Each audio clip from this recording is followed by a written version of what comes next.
Nora Falchet kept the lights at the salvage yard on until 9, same as her father had done, because the work didn't care what time it was, and neither particularly did she. Harrowick closed up its storefronts at 6, turned on its porch lights at 8, and by 10, the only things moving were the river and the people who had good reason to be up late. She was usually in the second category. It was a Tuesday in October, which meant the iron order from the Aldrun Edge was 3 weeks overdue, and Nora had exactly one more polite call left in her before she drove out there herself. You're not going out to the Weldon boundary at night, Nora. There's a reason nobody does that. She was on the phone with her cousin Petra, who had a gift for identifying the exact things Nora was about to do, and saying, "You're not going to do that," in a way that had never once stopped her. I'm not going to the boundary. I'm going to the edge. There's 800 pounds of raw iron sitting in the Aldrun leaves that I paid for 6 weeks ago. I'm just picking up my order. The Veldons have a law even older than Edra, you know. Their territory runs deep, and their alpha can mail me a check, or I can come get my iron. Good night, Petra. She drove out on the Harrowick-Aldrun Road with the truck's cargo bed empty and the headlights cutting through October fog that came off the river in flat sheets. The town fell away behind her. The trees came up on both sides, the normal trees first, birch and maple still holding their color, leaves going bronze under the headlights, and then the Aldrun Wood, where the trees were different in a way that had more to do with the quality of the dark between them than with the species. The stone marker was knee-high, a standing stone at the tree line that the county survey didn't acknowledge on its maps. Carved in 2 scripts, one she'd seen on the older Harrowick gravestones, one she didn't recognize. The surface facing south was worn smooth. A lot of hands, or one very patient one, over a long time. The iron was on the other side. She'd seen it there 2 days ago driving past, a rusted pallet of it, sitting just past the marker where whoever had pulled it from the Aldrun storage had left it. Close enough that taking it shouldn't require going in. Not really. She'd taken 4 steps past the marker before she registered that the air was wrong. Cold, yes, but not autumn cold. Something more directional. Something coming from between the trees ahead rather than falling from the sky above. She stopped. The pallet was 10 feet ahead of her. The flashlight beam was steady on it, 800 pounds of dark iron waiting in the leaves, and she was going to pick up her order and go back to the truck, and she was not going to... You shouldn't be here. She turned around. Not running. She clocked that as an active decision, the not running. Behind her, between her and the stone marker, standing in the space she'd walked through 30 seconds ago without anyone in it, was a man. Tall. Very. Not moving, which was part of the problem, because the leaves around him were completely still in a way that had nothing to do with the wind. He was dressed like someone who'd been outside all day. Work pants, a dark shirt.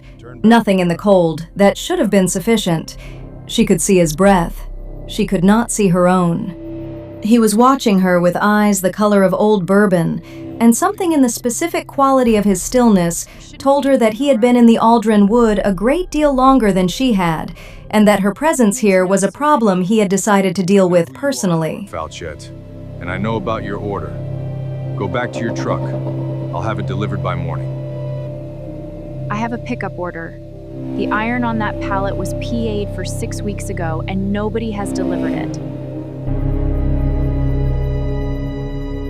She studied him for a moment. The burn scar on her forearm caught the flashlight. She noticed him notice it, his gaze going to it briefly and then back to her face, which told her he had very good eyes for a man standing in the dark. Set it right here. Put a little to the left. Perfect. Grab the next one. Hurry. 300 pounds on the near side of the pallet. She'd planned to load it herself, and the logistics had always been part of the plan.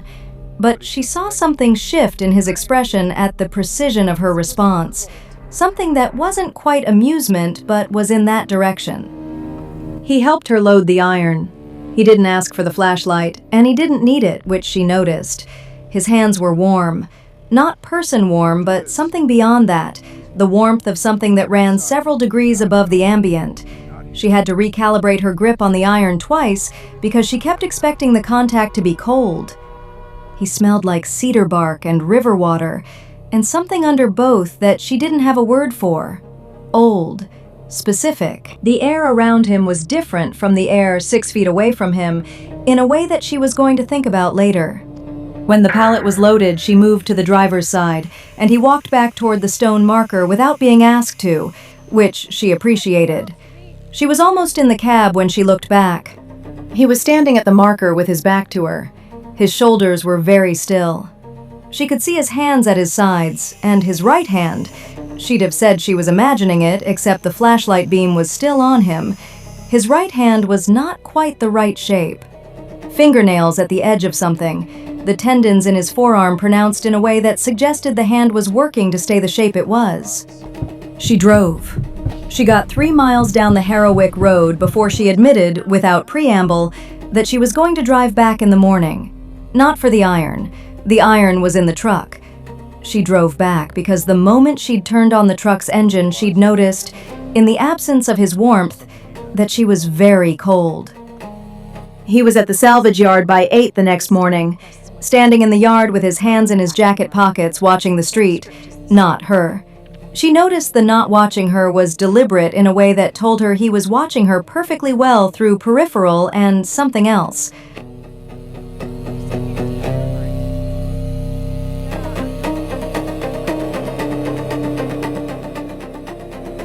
I did. It's in your truck. I wanted to make sure it arrived safely. 800 pounds of salvage iron had traveled 3 miles in her own truck cab. She let that sentence breathe.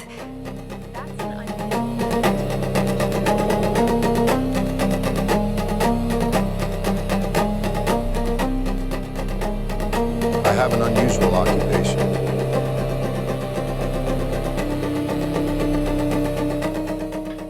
She didn't ask him in. She didn't offer coffee, which was what people in Harrowick did with anyone standing in their yard at 8 in the morning. She worked, cutting, measuring, logging the iron into inventory, and he stayed in the yard, not approaching, not leaving, present in the specific way of something that has decided a space is its business without being asked. She noticed she was not asking him to leave. She noticed her hands were steadier when she could hear him behind her than when she couldn't. She filed both of these facts under "to be examined when there is time," and kept working. Around 10, he moved closer. Not to the work, to her. He stood at the edge of her direct sight line, and she looked up, and his eyes in the full October morning light were not brown. Had they been brown? She'd thought they were brown, but in the morning light with his face turned toward her, they were amber. No, past amber, burning past it, the gold that lived at the center of a fire just before it goes hot enough to stop looking like fire. The irises were going gold from the inside out, the amber overtaking the brown she'd thought she'd seen, and it was happening while she was looking directly at him, and he was holding her gaze without flinching. He blinked.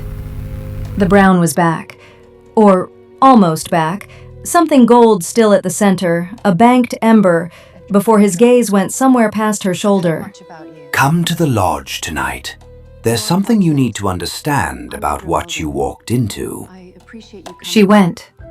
She'd like to say there was more deliberation involved, but the lodge invitation arrived the same afternoon as a hand-delivered letter on Welding pack stationery. Actual stationery. Thick cream paper with a mark at the top that was definitely the same script as the stone marker.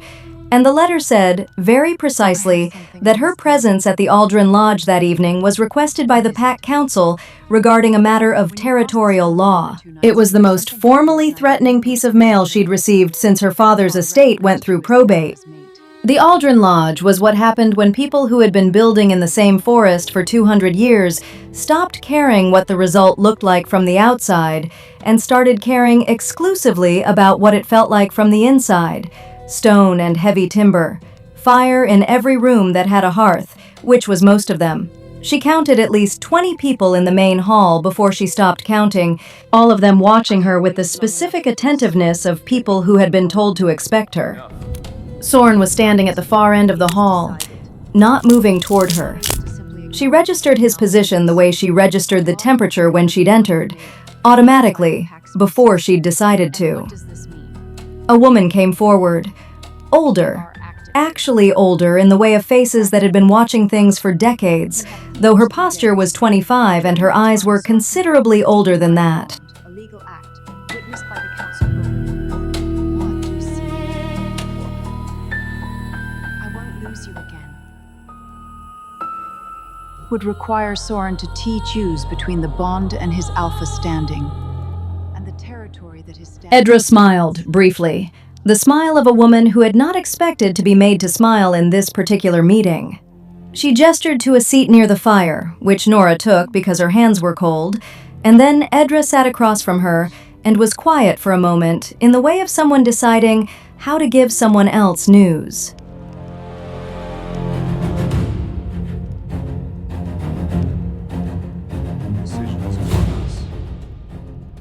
Nora looked at Soren across the hall. He was watching her with the expression of a man who had known this was coming for 2 days and had found no way to make it land any softer. What makes you think you're welcome here, Ren? Nora, let me take you home. Both of us can be back in town in 40 minutes. He packed my bag for me. He packed it very efficiently. He thought of everything. I am going to need a moment to be furious about that.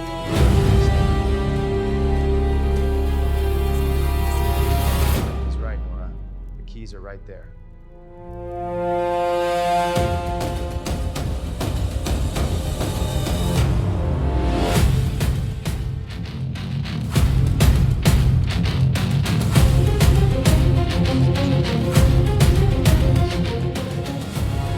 She looked at the fire for a moment, then at her own hands, the burn scar on her left forearm catching the light, then at Soren again, who had not moved, who had been standing with the particular stillness of someone waiting to find out which way the next 60 seconds would go.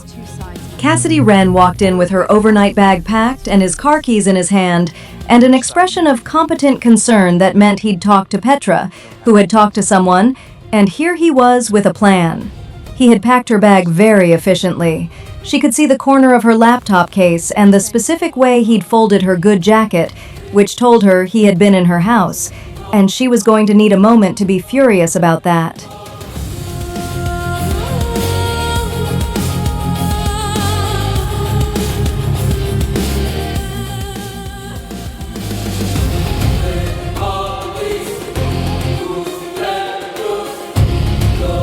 I'm staying.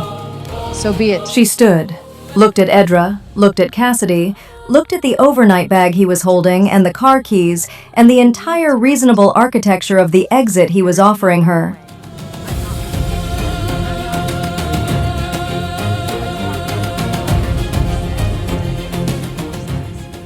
Edra's expression went very careful. Soren, at the far end of the hall, turned fully toward her for the first time since she'd entered, and the 23 pack members in the hall shifted, something passing through all of them at once, a communal adjustment that had nothing to do with sound or movement. Soren crossed the hall. Not fast, deliberately measured, each step chosen, jaw set in the specific way of someone keeping a careful hand on something that wanted to move faster.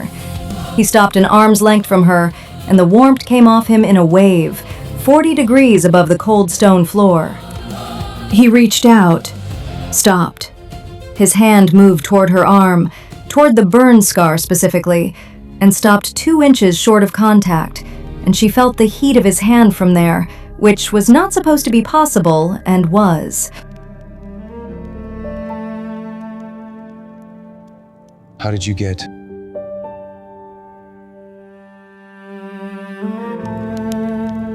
Welding accident. I was 19. I kept you working. The distance between them was not closing, and was also not a distance anymore in any practical sense. She could see the amber working back into his eyes, the gold at the center, spreading out, banked and deliberate, and not entirely voluntary,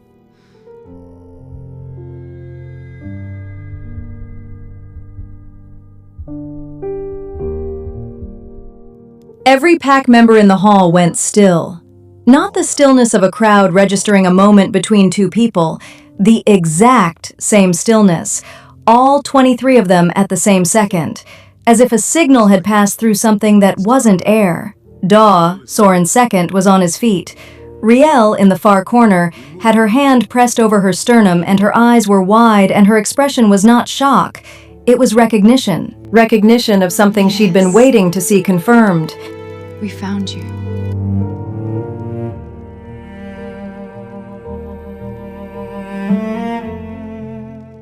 Edra turned to Soren. The warmth in the room had not changed. The fire in the hearth had not changed. But the political temperature of the Aldrun Lodge had shifted in the space of 8 seconds into something that was going to require a formal council response. And everyone in the room understood this. And Nora, watching Soren's face as he understood it too, saw him arrive at the calculation she'd been dreading. You know the law. Then you know what I will ask. I read it. The Council MUST. He looked at Nora. The gold was fully in his eyes now. He wasn't trying to hold it back. And she could see, in the angle of his jaw and the specific way he was breathing, that he was going to do it. He was going to deny it. Not because he wanted to, because he had held this territory for 64 years, and the territory was not his alone, and the law was what it was. He opened his mouth to speak.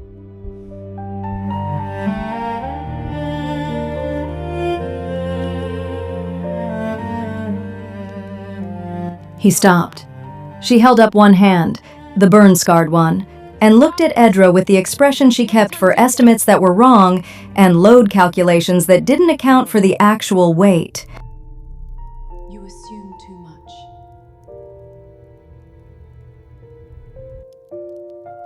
You said this law has been in place. They gave her the document because she'd asked for it, like it had already been decided, which was a negotiating tactic her father had taught her. Assume the permission and make it harder to say no than yes. It was a bound volume of folded pages in a leather sleeve, thick and fragile at the edges, handwritten in 2 scripts. One she recognized from the Harrowick gravestones, one older. Daw came in from the outer hall, and his expression was the specific blank of a man delivering information he considers bad. Scout on the eastern boundary. Welding or not, he's not stopping at the marker. Soren was already moving. He stripped off his jacket in 4 steps toward the outer door, and the moment the door opened and the cold hit him, something in his body went different. She felt it as a change in the air rather than seeing it, the temperature in the room spiking and then dropping as he went out.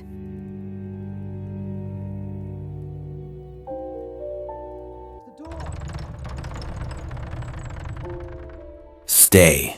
Read the document. This is why he's Alpha and not someone else. She stayed. She opened the leather sleeve and spread the folded pages on the table in the firelight, and she could hear.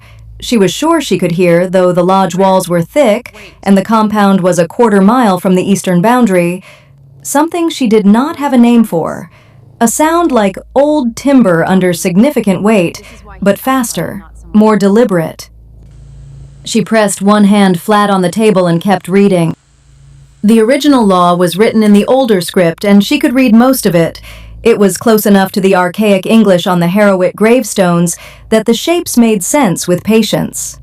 The prohibition was in the second script, the addendum, added later. Clearer, harder. No alpha may hold active mate bond to individual of non-pack species while retaining territorial claim. She read it twice. Then she read the older script again. All of it, this time. Not just the prohibition, because her father had always told her, contracts have 2 sides, and the side that helps you is always the one nobody reads after they find the part that doesn't. There. 4th paragraph from the bottom of the 2nd page, in the original hand, before the addendum existed. A bond formally acknowledged by both parties and witnessed by the pack in full assembly constitutes a territorial ward claim. The bonded individual acquires protected status equal to pack member for the duration of the bond. Not the alpha's liability. not the human exposure risk the law was designed to prevent. A ward. Under the original law, the older law, the one the addendum sat on top of without overriding, she was already the PAC's responsibility. Had been since the bond surfaced publicly in this room, with 23 witnesses standing in it. She was still reading when the outer door opened and Soren came back in.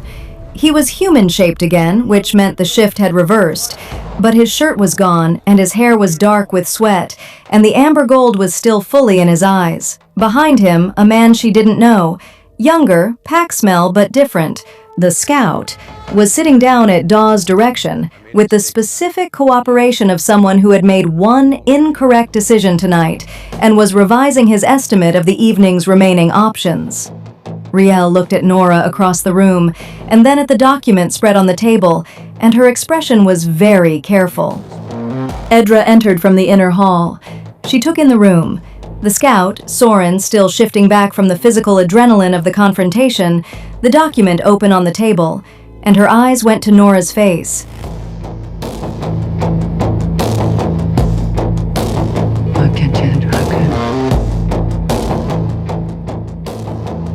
I found the provision.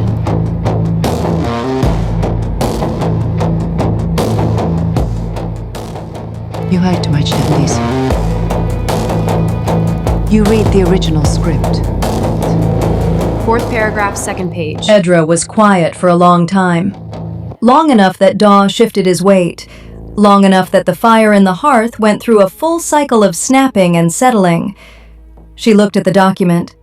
She looked at Soren, who had not spoken and was standing in the center of the room with water in his eyes from the cold outside and the amber gold still burning in them, watching Edra with the expression of a man who had been alpha for 64 years and who was not certain in this moment whether he was about to lose everything or nothing.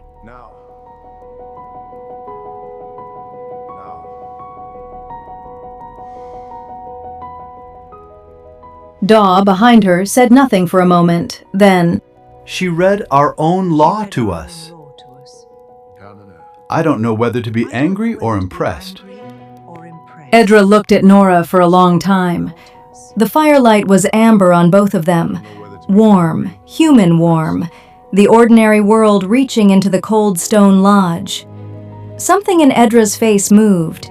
Not anger and not defeat. Something older than both.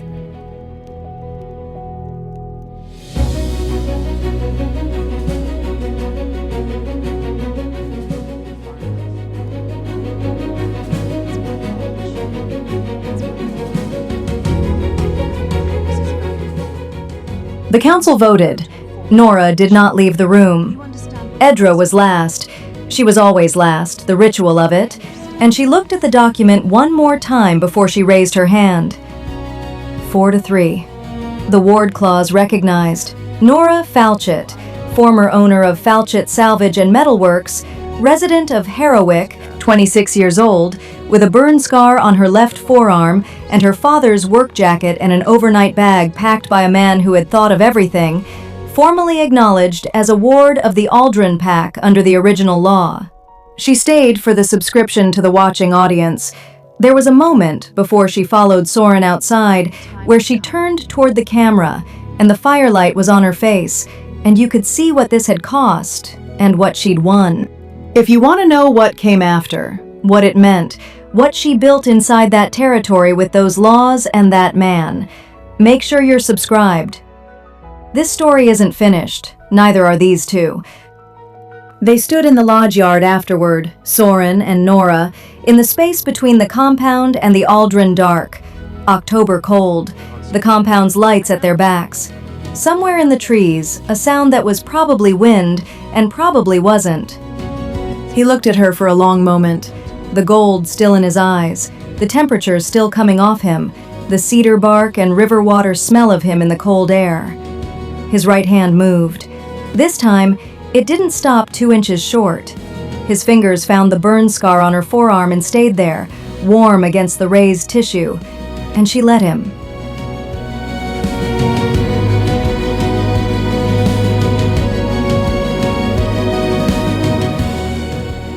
She turned eventually and looked back through the lodge yard toward where the stone markers stood at the tree line.